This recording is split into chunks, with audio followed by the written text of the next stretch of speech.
Okay, so let's review now. Let's get into the cervical spine and talk about what are some of the special tests that are involved, therefore, in the cervical spine. Well, when we talk about the cervical spine in this program, we're going to go over a review of reflex testing. Now, we'll begin our review of reflex testing when we start talking about the cervical spine, and the concepts and principles that we review will also apply to the thoracic spine and the lumbar spine. But we introduce these topics here in the beginning of the program when we open up our discussion of the cervical spine. So we'll review reflex testing. We'll go over the corticospinal tract, and we'll talk about physical exam findings and signs that suggest indeed injury to upper motor neurons as they pass down in the corticospinal tracts. So we'll talk about the Babinski sign, the Hoffman sign, we'll talk about the Lermit sign, we'll talk about what it means to have hyperreflexia and what actually qualifies as hyperreflexia.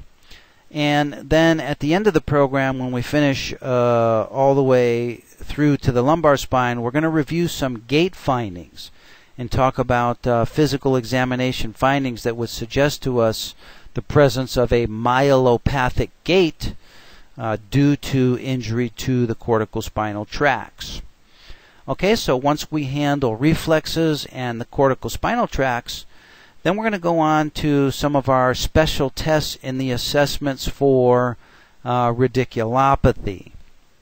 And some of these tests are specifically mentioned in the AMA guides, others are not. But we're going to talk about the cervical compression test, also known as Sperling sign. Talk about the foraminal compression maneuver, which is very similar to the Sperling maneuver.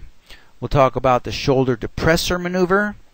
And then we'll get into several maneuvers related to thoracic outlet syndrome. So we'll talk about the thoracic outlet syndrome maneuvers. Then once we handle the cervical spine, we'll pass down into the thoracic spine and talk about special tests that are required in the physical examination of the thoracic spine. And I can let you know right now that when we get to the thoracic spine, there's really not much that the AMA guides have to say about the thoracic spine, at least as relates to radiculopathy. There really is not a lot going on down there, but we will talk about the neurologic exam of the thoracic spine and some of the procedures that we do to assess for non-verifiable. And then when we get into the lumbar spine, we'll spend some time talking about the gait evaluation. The AMA guides we're going to see provide for permanent impairment due to gait disturbance in chapters 13, chapters 15, and also in chapter 17. And for our purposes related to chapter 15, the AMA guides provide for permanent impairment due to spinal cord or corticospinal tract injury that causes, as we mentioned earlier, the myelopathic gait. So we'll describe what a myelopathic gait is and some other permanent impairments that could be related to chapter 15 by analogy. And we'll talk a little bit more about gait as we go. What other special tests would be involved in the lumbar spine exam? Well, we'll talk about the heel-toe walking maneuver.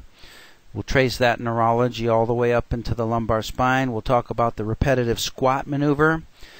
And we'll also review some of the reflexes again in the lower extremity. Specifically for the lower extremity, I want to review the hamstring reflex. By the time we get to the lumbar spine, we will have already reviewed reflex arcs and the 6 components of a reflex. But still left to discuss when we get to the lumbar spine will be the hamstring reflexes, because the AMA guides specifically do describe the hamstring reflex as being an L5 reflex. But I know many doctors do not test the hamstring reflex, so we'll talk about it. There's actually 2 hamstring reflexes. There's a medial hamstring reflex and a lateral hamstring reflex, and I'll describe the different clinical implications of those two reflexes. And then we'll get into a discussion of radiculopathy finally, related to the lumbar spine. And the AMA guides do talk about sciatic nerve tension signs. Sciatic nerve tension signs. However, the AMA guides talk about only the straight leg raising maneuver, and there are other valuable sciatic nerve tension signs. So we'll talk about those here. And also we'll talk about the sciatic nerve tension signs in a couple of different contexts. If that's a word, contexts.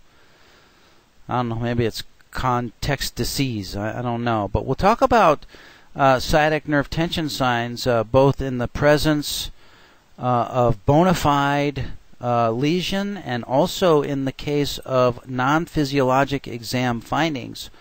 We'll talk about consistency findings of sciatic nerve tension signs that you would expect in the case of bona fide radiculopathy. And you'll recall that one of the Waddell signs involves a distraction maneuver where the examiner compares the findings on supine straight leg raising with the findings on sitting straight leg raising. And I'll talk about the sciatic nerve tension signs in the context of non-physiologic, non-consistent, inconsistent findings as well. And hopefully that'll prove to be an interesting discussion for you. So we'll talk about the straight leg raising maneuvers. We'll talk about Braggard's maneuvers. We'll talk about Neary's bowstring sign. We'll talk about the straight leg raising, crossed straight leg raising maneuver. Crossed straight leg raising maneuver. We'll talk about the femoral nerve stretch test and all these different sciatic nerve tension signs.